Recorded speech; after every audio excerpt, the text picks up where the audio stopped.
And what happens is that yellow line is your friend, especially, off of turn 4. The yellow line is your friend because no one can go left of you. And then to the right, if those guys try to go to the right, and the track is so wide that they end up not pushing each other, or they end up just fanning out. Well, then whoever just stays in line and most organized on the bottom, typically that line lunges to the start-finish line the best. And it's not every time, but it just seems more times than not that the organization of the bottom, because they're pinned in there, helps that line go.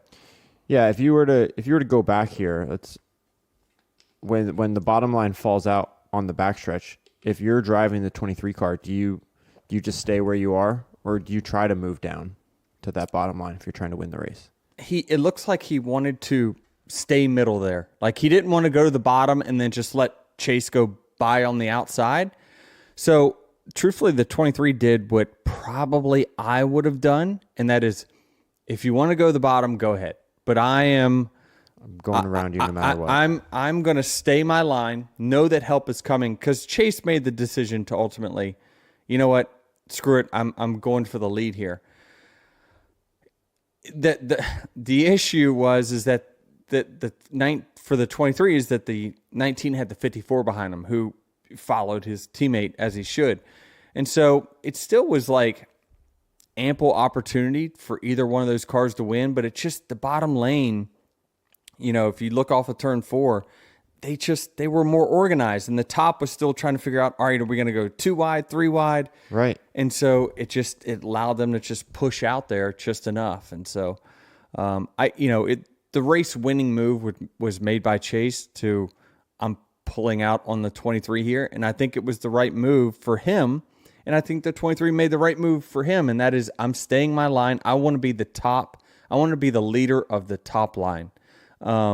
Is this also smart by Briscoe? Because if he goes down, Bubba, a Toyota, has the top line. He's down in front of Byron. So now he kind of hedges his bets there. That's right. You're hedging your bet, no doubt. Which is why we saw the Hendrick cars line up, not nose to tail, but hey, let's just control both lines. More than likely, they're thinking, okay, well, the 5 or the 24 is going to win this race. Usually, if you got both lines covered, in a green-white checkered, a third line is not really going to have time to form and get up there. So you're essentially liking your chances of winning if you just go ahead and let those two race it out. Whoever gets the best push wins.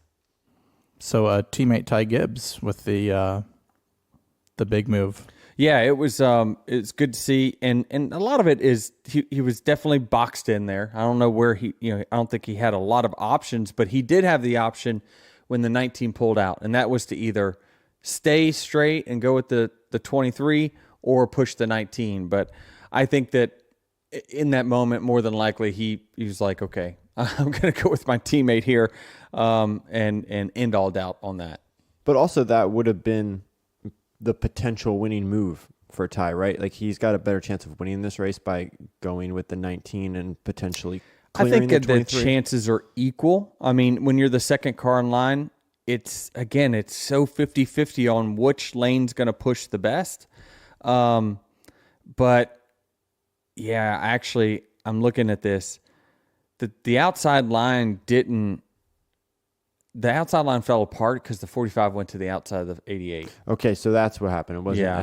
Yeah, that ended all the top line's momentum. All it takes is one person in that top line to pull out and go 3 wide.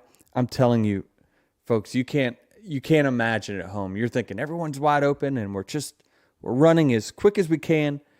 But when you can feel inside your car and you hear the RPMs and it's singing at a certain tone, the minute someone 4 cars back of your line pulls out or gets out of line, you can instantly hear it go, like your line just dies in speed.